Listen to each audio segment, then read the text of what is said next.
Boa tarde a todos. Estamos no último encontro neste semestre dos autores lusófonos que fizemos até agora dentro do programa financiado pelo Ministério da Cultura da Croácia e o programa que abrange as nossas oficinas de tradução dos autores lusófonos. Hoje conosco está Onjaki. Bem-vindo, Onjaki. Muito obrigado. E tu estás em Luanda, nós estamos em Zagreb, portanto... alguns quilómetros de distância. Alguns quilómetros de distância, sim. Este teu nome, Onjaki, é um nome artístico, podemos dizer. O teu nome verdadeiro é Ndalo de Almeida, se eu pronunciei bem. Onjaki, o que quer dizer Onjaki já agora? Onjaki quer dizer muitas coisas, mas normalmente ficamos com guerreiro, quer dizer guerreiro. Ok, muito bem. Só para ter, estão aqui também ela, estou a ver outras nossas participantes. Só para te apresentar, apesar de que nós todos sabemos, mas tu, portanto, escreves prosa, escreves poesia, escreves obras de teatro, literatura infantil, também pintas, és cineasta, autor de roteiros cinematográficos. Metade é mentira da internet. É mentira da internet. Então não Mais pintas. de metade. Não pintas. Já não pinto, já pintei, mas já não já pinto. pintaste. Bem, mas agora eu queria só pinto dizer... paredes da casa. Ok, qualquer coisa. Mas quero dizer que tens uma obra variada, é isso que eu queria Isso dizer. É e também queria dizer que ganhaste vários prémios.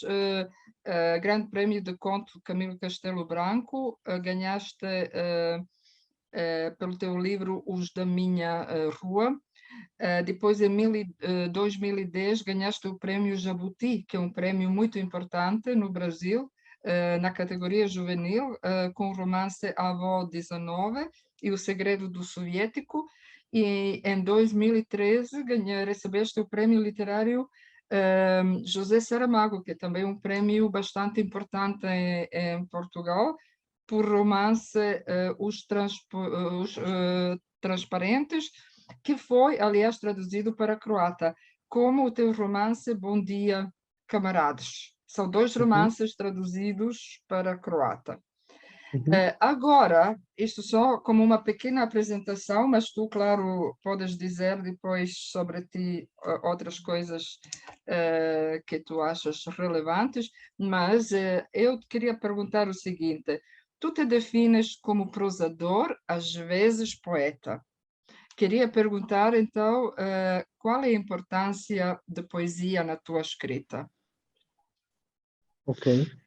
Bom, a importância da poesia, para mim a poesia, ela não é só importante na minha escrita, ela é importante na minha vida, não é?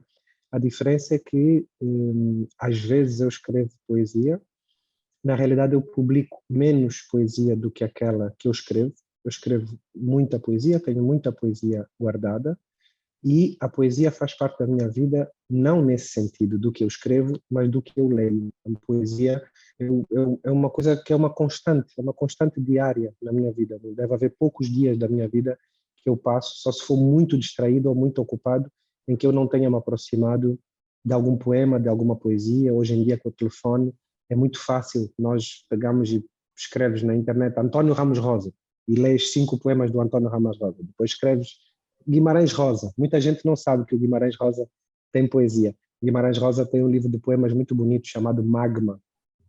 Enfim, essa é a importância. Quer dizer, eu quando digo que sou um prosador, às vezes poeta, é no sentido de que eu acho que a minha poesia não é tão boa, não é tão, não sei dizer, eu acho que eu estou mais bem resolvido com a prosa, eu fico mais descansado quando eu escrevo um conto.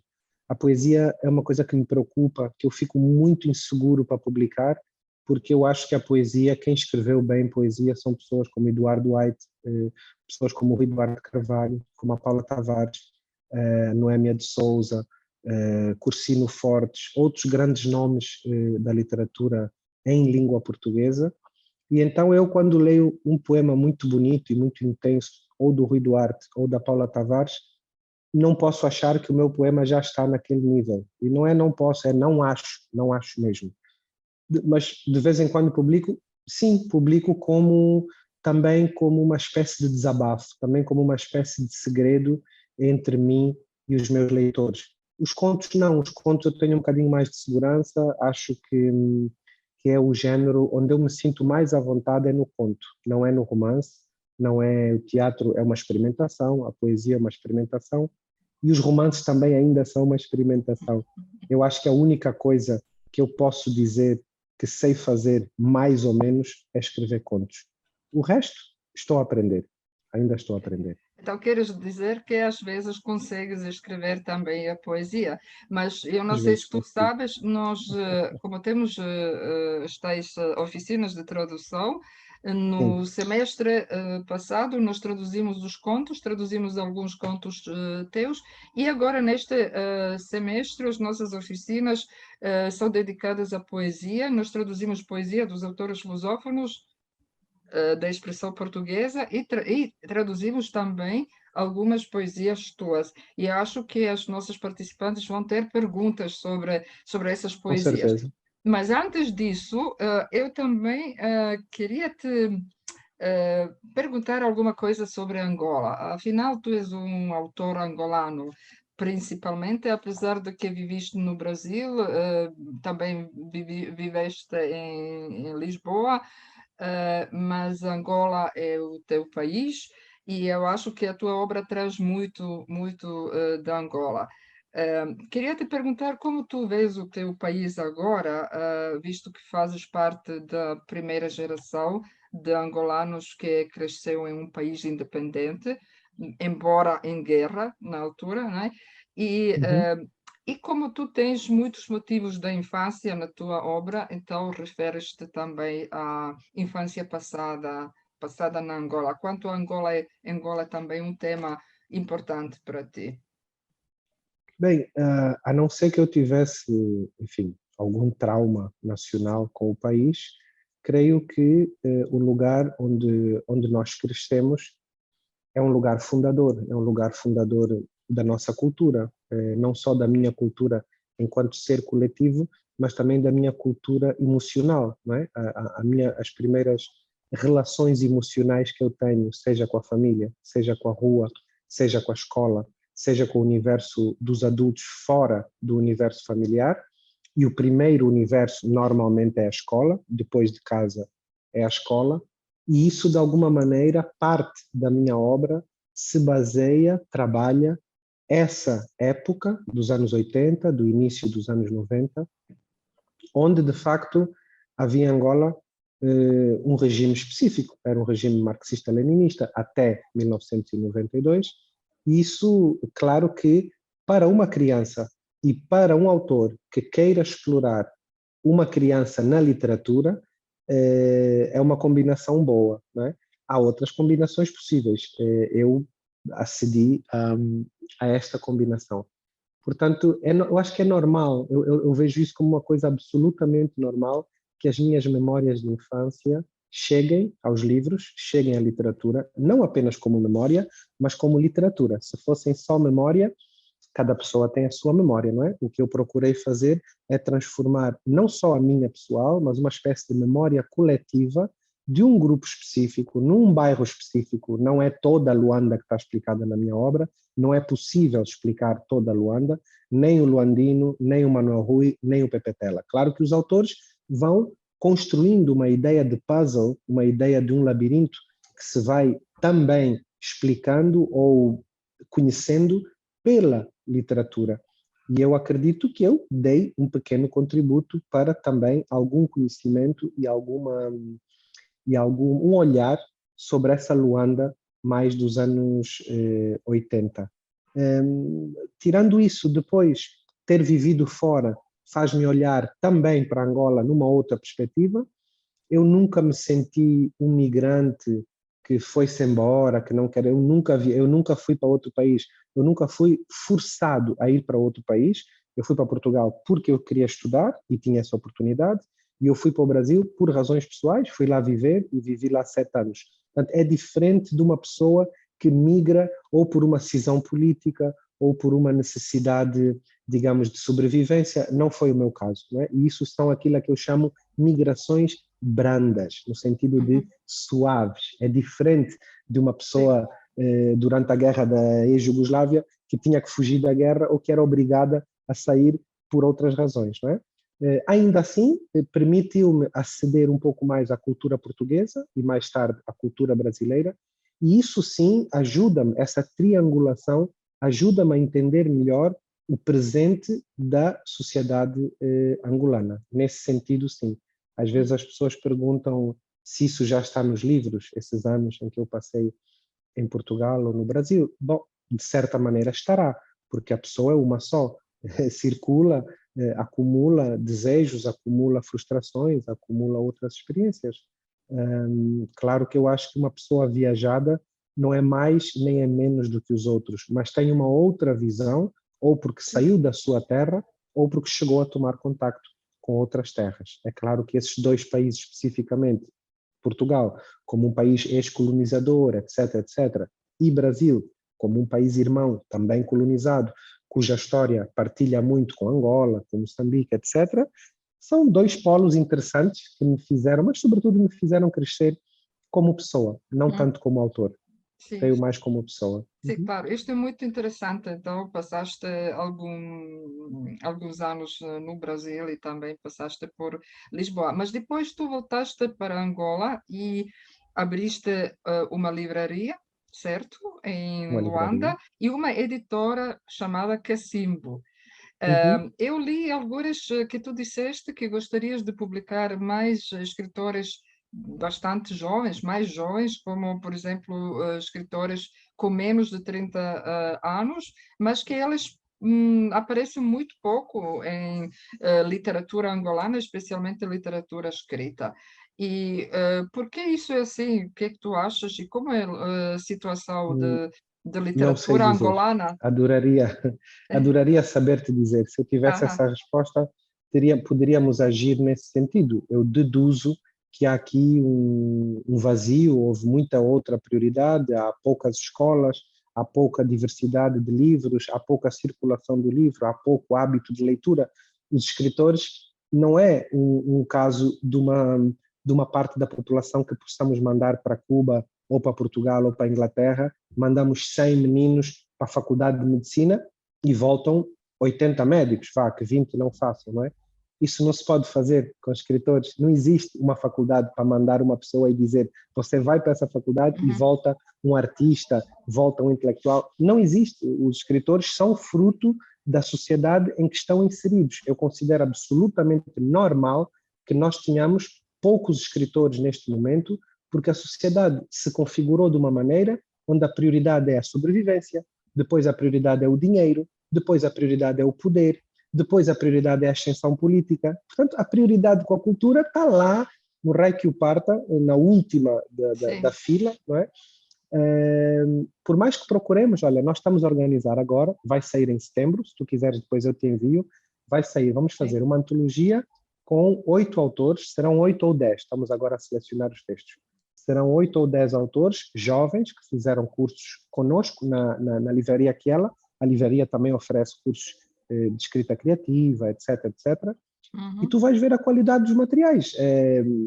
É possível, não é ainda o que eu sonhava, não é uma literatura por aí além. São pessoas que estão a começar. Às vezes as pessoas dizem, mas são jovens. Não tem a ver com ser jovens, não é? Se Uhum. você ler um conto do Luandino com 30 e tal anos, é um conto brilhante. Se você vê as Sim. primeiras coisas do Pepe Tela, nota-se que são as primeiras, claro, como se nota em qualquer autor, mas há pessoas mais preparadas do que outras, não é? É nesse Sim. sentido que às vezes eu digo que temos todos, não é só eu, todos, a cultura, o ministro, os cidadãos, os políticos, os não políticos, nós temos que trabalhar para que a sociedade como um todo, porque é muito bonito às vezes, parece muito bonito as pessoas aqui falam muito nisso, não é? Nos hábitos de leitura. O que é que você acha? Os jovens agora não leem. O que é que você acha disso? E aqui, quando me perguntam isso, a minha resposta normalmente é: mas você lê?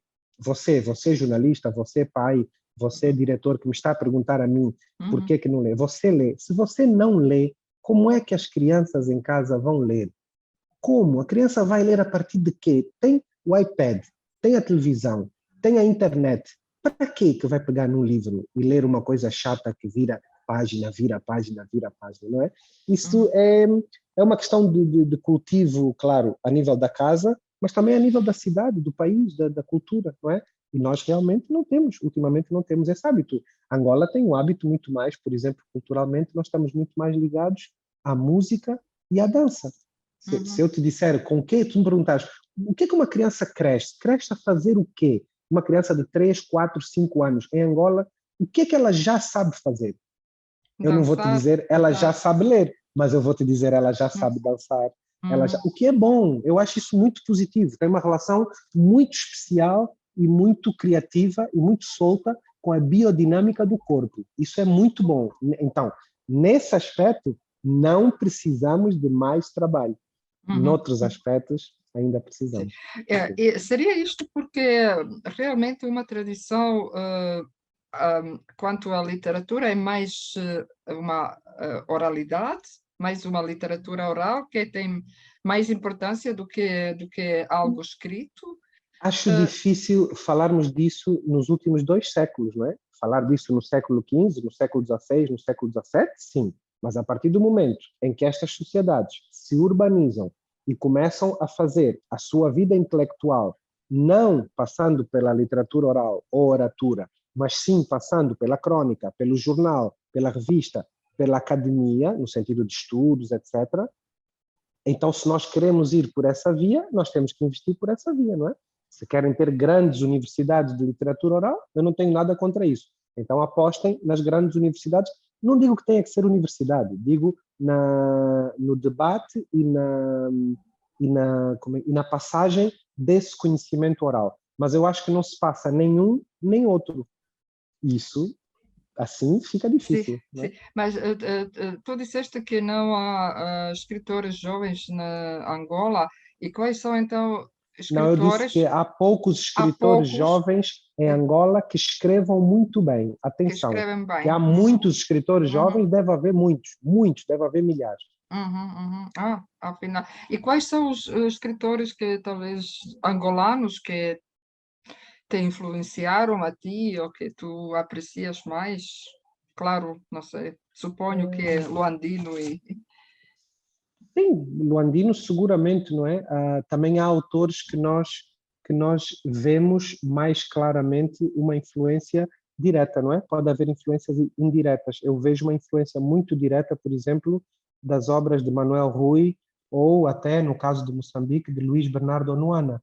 Eu noto que quando nós éramos crianças aqui na escola, parte das nossas leituras passava por esses autores e por outros. Isso era uma coisa muito bonita na escola em Angola nos anos 80, é que nós líamos muita literatura, não só de Angola também, mas também líamos de Cabo Verde, de Moçambique, da Guiné e de São Tomé.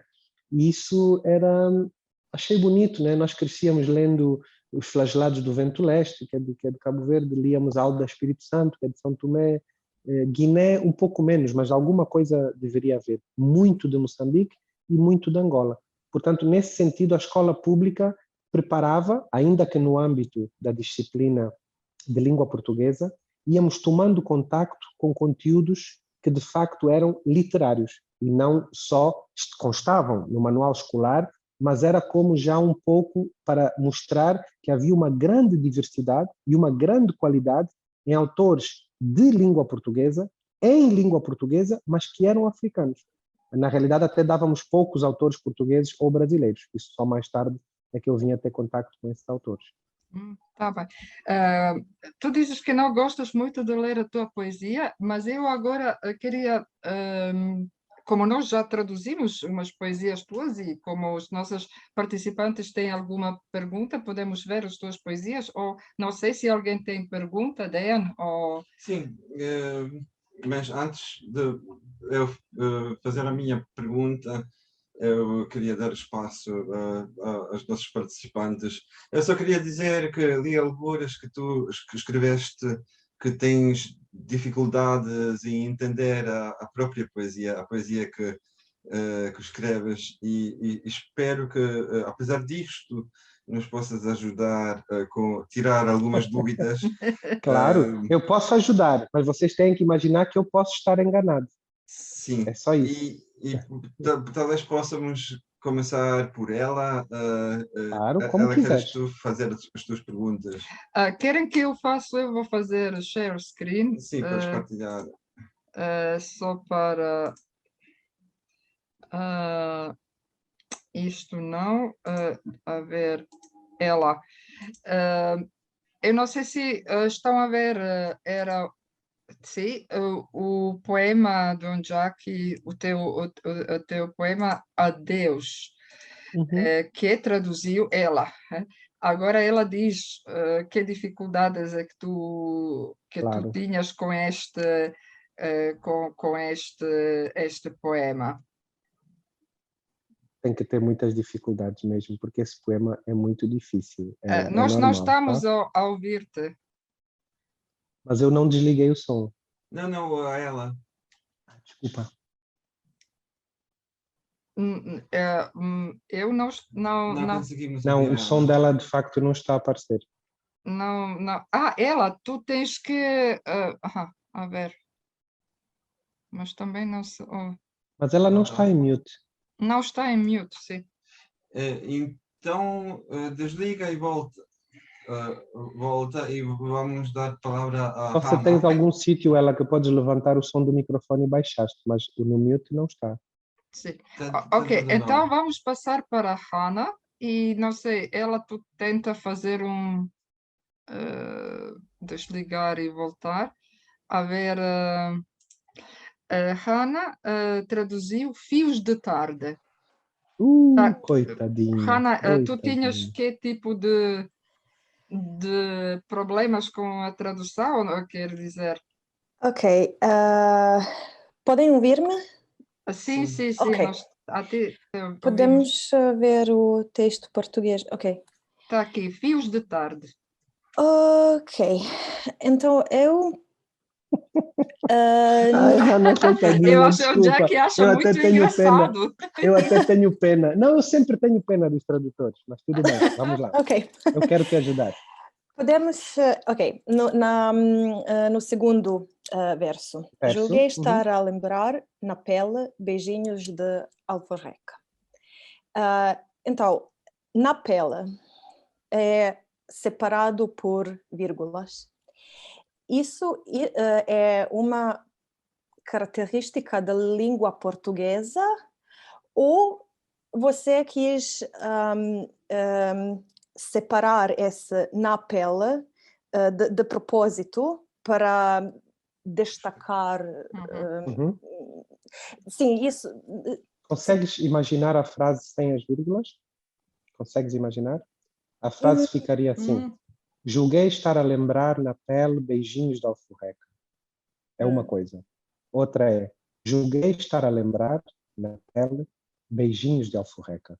Okay. Portanto, a vírgula aqui cumpre dupla função: fonética, de pausa, de ritmo, não necessariamente gramatical. Não estou a falar disso. Estou a falar de uma sinalização para quem vai ler, não é?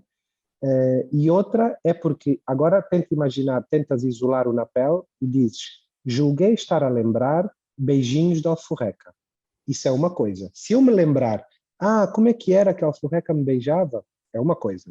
Se eu me quero lembrar como é que a alforreca me beijava na pele, bom, a alforreca não beija, a alforreca pica. Esse é o primeiro facto, não é? Não sei se tu conheces, se já foste picada por uma alforreca. Nunca. Mas sabes qual é a alforreca? Sim. Aquele dos fios, né? Sim. Então, quando eu era pequeno, eu e as minhas irmãs íamos para uma praia no Mussulo. E muitas vezes eu e a minha irmã tomávamos banho nessa praia ao fim do dia. Às vezes, nesta época, a partir de maio, junho, até setembro, outubro, às vezes com a corrente vinham as alforrecas, que são muito transparentes. Então, às vezes, não se vê. Então, na realidade, o estar a lembrar beijinhos de alforreca é quase uma ironia, Porque a alforreca não dá beijinhos. Beijinho é uma coisa ternurenta, é uma coisa simpática. A gente pode dar beijinho a um bebê. Agora, isto é uma ideia contra. Eu puxo beijinhos como se fosse uma coisa boa e ternurenta, mas é de alforreca. Bom, claro que tem a ver com este livro, onde há todo um diálogo com a natureza, com os bichos, etc, etc, não é? Mas é uma ideia antipoética e anti-verdade, porque a alforreca não dá beijinhos. Isto tudo é só para dizer que tu perguntaste-me por que eu ponho na pele entre vírgulas. Eu acho que é para aproximar, para dizer concretamente que eu julguei, como pensei que me lembrava na pele, né, de beijinhos de alforreca. Não deve ser uma coisa boa, só se for no poema, porque na vida real não é uma coisa boa. Né? Rasgava a pele quase um arrepio, portanto, rasgava a pele como se fosse um arrepio. Eu nem me lembro, vou ler agora contigo, eu não me lembro do que era, do que estamos a falar. Daqui a bocado acho que vai anunciar o que é, não é? Mas é isso, essas vírgulas servem também como parâmetro, como baliza fonética, para dar ali uma certa pausa de leitura. Ok. Mas existe sim muito na língua portuguesa. Vírgulas, podia ser 2 travessões também, e a pele estar lá dentro. É uma maneira de típico, aconchegar a pele também. Ok, obrigada. Agora é mais claro o que é que tenho que fazer na tradução. E uma outra pergunta. Temos aqui travessia. Quase representava a travessia de ego. Travessia como travessia pelo mar ou travessia mais genérico? Porque eu não consigo escolher na língua croata se eu vou usar a palavra okay. que significa travessia pelo mar e só pelo mar, ou posso usar uma outra palavra que significa travessia, mas não necessariamente pelo mar. Aqui, neste caso, eu acho, porque o que acontece com a tradução é que vocês me obrigam a dissecar o poema de uma maneira que eu nunca dissequei. Então, tudo o que estou a dizer aqui é por isso que eu não gosto das gravações, porque ainda por cima fica gravado. E um dia vem alguém que diz, não, ele disse isto sobre o poema. E amanhã eu posso dizer aquilo e depois da manhã dizer aquilo outro. Então, vou dizer a minha opinião de hoje e apenas de hoje. Não é a de amanhã e não é a daqui a uma semana. Lá em cima diz, arrepiava o dorso e me desertificava todo para a passagem de camelos, formigas e piolhos. Eu acho que é só uma imagem de que estava a acontecer muita coisa e que me custava um pouco, porque parece que vai haver um banho e aqui diz que banho para mim era um grande perigo, era uma criança que não queria tomar banho, não é? Por isso é que a mãe aparece como guia e carrasco. Guia no sentido de que é ela que vem dar o banho e carrasco porque é uma coisa que eu não queria, não é? Então, esta travessia que diz aqui quase representava a travessia de ego é por causa disso. Até viajei, ali é antigamente, não é atigamente. É no antigamente, na infância. Banho para mim era um grande perigo. Então, como é um grande perigo, transforma-se numa travessia longa e perigosa. Porque o banho é um perigo.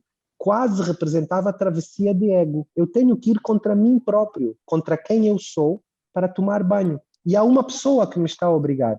É o carrasco. O carrasco é a mãe. Tadinha, na sua ternura, na sua disponibilidade. Mas para uma pessoa que não quer tomar banho, é um carrasco. A minha mãe era guia e carrasca. Sorriso dela, quer dizer, ela sorria.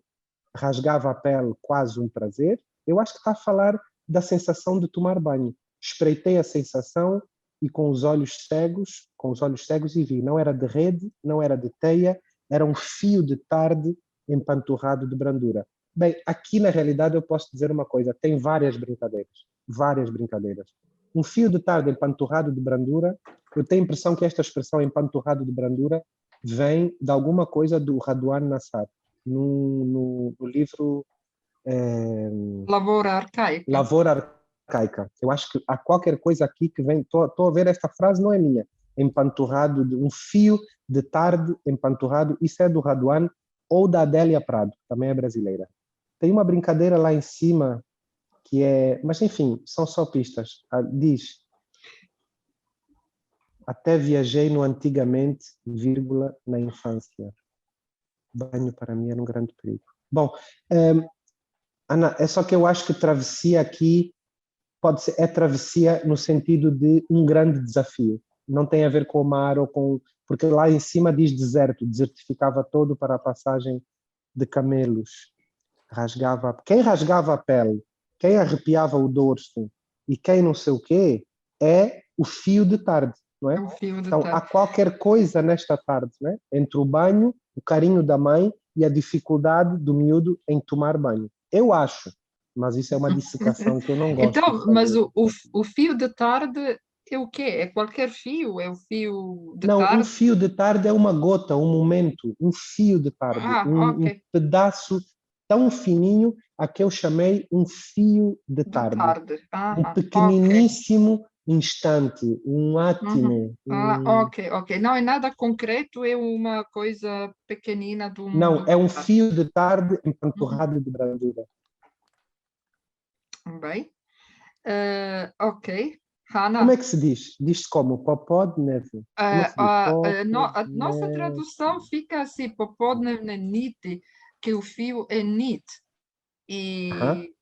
E bem, aqui temos a tradução e temos tal travessia do ego, que realmente nós não sabíamos se é uma transformação do ego ou se é um caminho, uma viagem do ego, Mais uma viagem, um desafio, um desafio. Aham. Eu ficaria muito perto da palavra desafio. Outra coisa, eu não sou tradutor, mas eu acho que muitas vezes, neste género de poemas, não é possível ficar muito perto da palavra. Eu acho que é talvez mais possível ficar perto da ideia, ou da sensação, ou da emoção. Não sei, acho que há poemas, mas não sou tradutor, acho que há zonas onde não compensa ficar preso ao significado da palavra. Se não começamos a estragar o poema. Se querem ir buscar, se vocês não têm desertificava, para que é que vamos ficar perto da palavra desertificava? Estou a dar um exemplo, não é? Uhum. Mas isso é uma eterna discussão da tradução, né? Como é que Tá vai, bem. para onde é que vai. Ok. Hannah, tens outra coisa? Podemos. Podemos continuar. Muito obrigada. Não, obrigado eu. Sempre que Ela, alguém traduz, eu agradeço.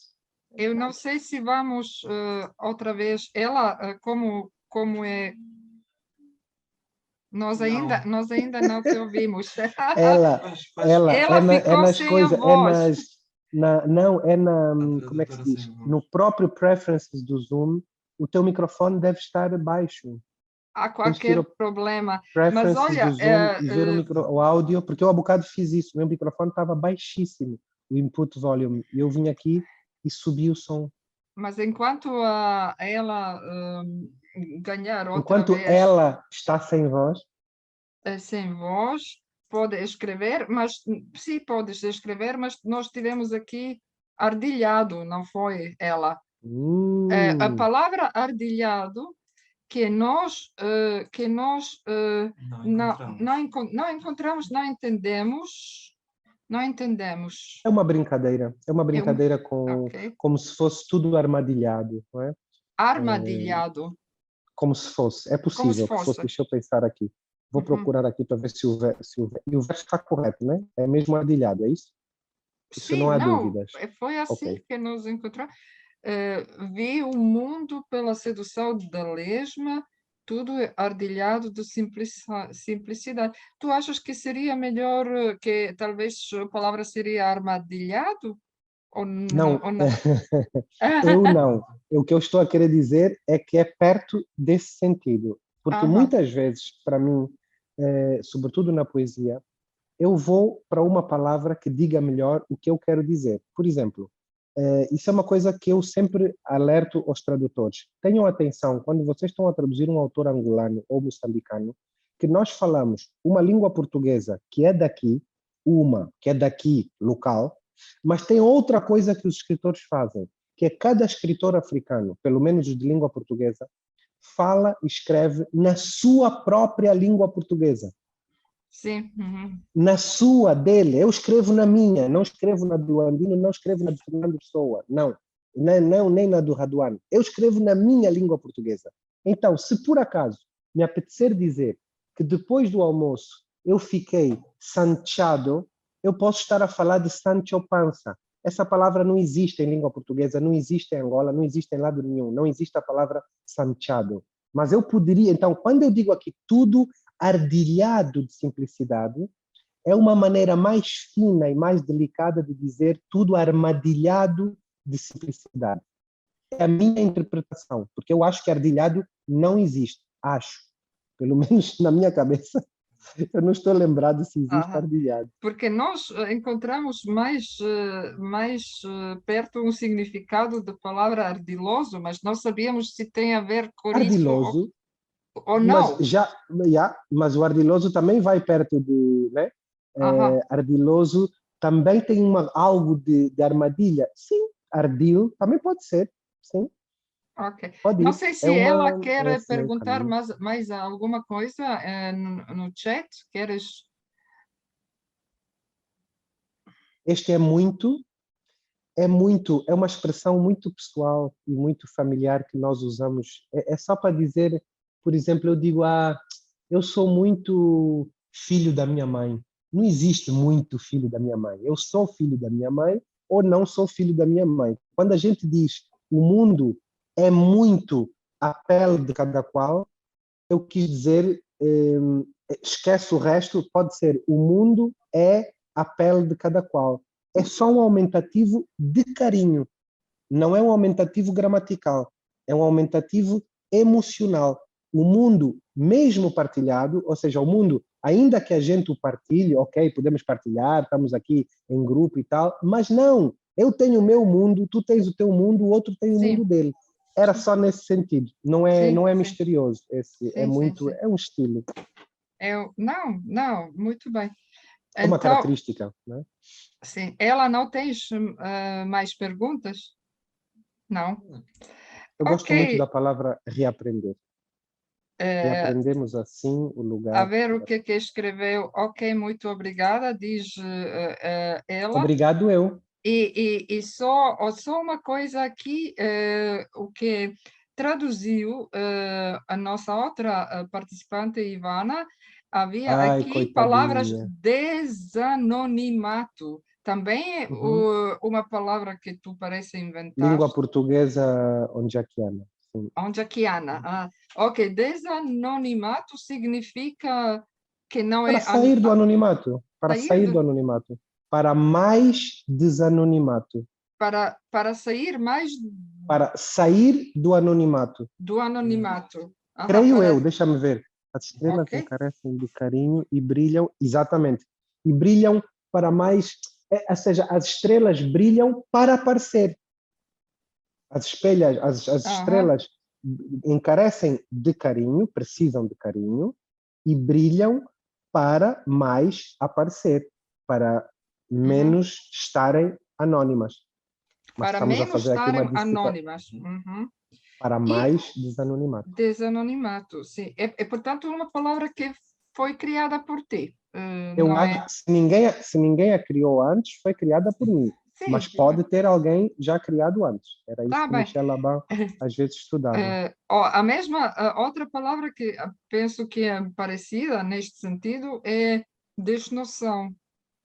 Sim, porque desnoção não é uma não noção. São coisas diferentes. Então, não ter noção, não ter noção é não conhecer a noção, não saber nada sobre. Eu não tenho noção nenhuma sobre o processo químico que faz o sol sobre as plantas. Ok, é uma coisa. Não tenho, não sei. Agora, há que ter desnoções é diferente. Há que não saber, há que se perder na não exatidão das coisas, não é? É como desconseguir, Tânia. Desconseguir não é não conseguir. Desconseguir é um mistério angolano e moçambicano. Cuidado. Quando vis um angolano dizer, "Epa, eu desconsegui", não penses que ele está a dizer, "eu não consegui". É muito mais complexo do que ok, então desnoção seria Percebes? Há que ter desnoções. É como se eu dissesse, há que ser, há que ser aberto, há que ser como uma espécie de ignorância positiva, como uma espécie de sabedoria pela ignorância. Isso é a desnoção.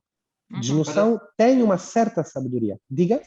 Para não complicar, mas isto teria a ver com.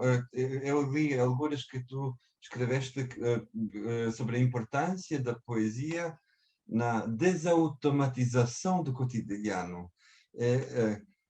Isto parece-me muito parecido a isto.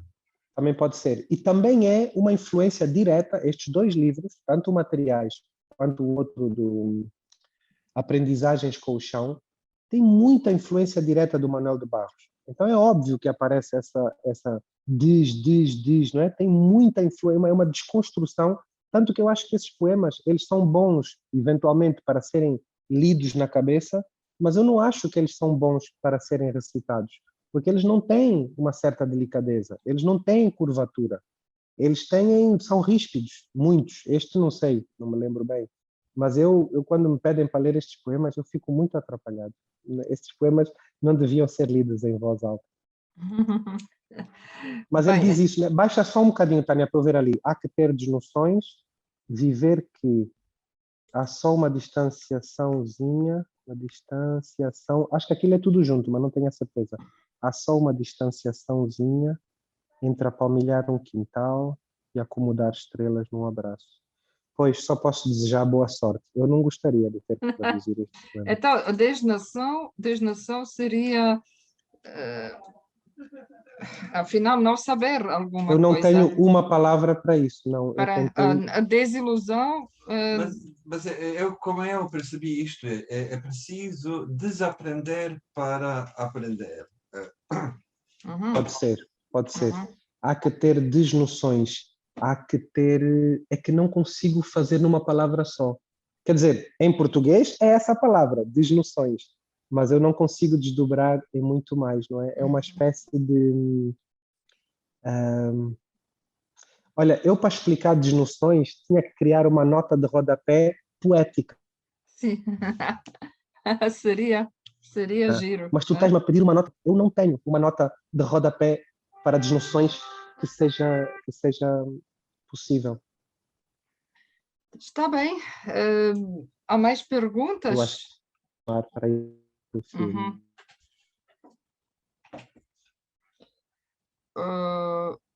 O que dizer, Onjaki?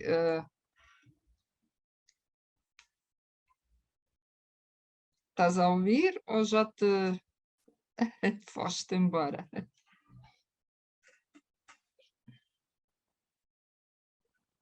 Bem, Perdeu a ligação. Talvez perdeu a ligação. De qualquer forma, já estamos, enfim, e eu agradeço ao Onjaki este encontro, embora curto, mas acho que vamos ter mais oportunidades. Esperamos nos próximos semestres. Então, agradeço a todos e até um novo semestre com novos desafios de tradução. E novas desnações. E novos desnações. Ok. Adeus a todos.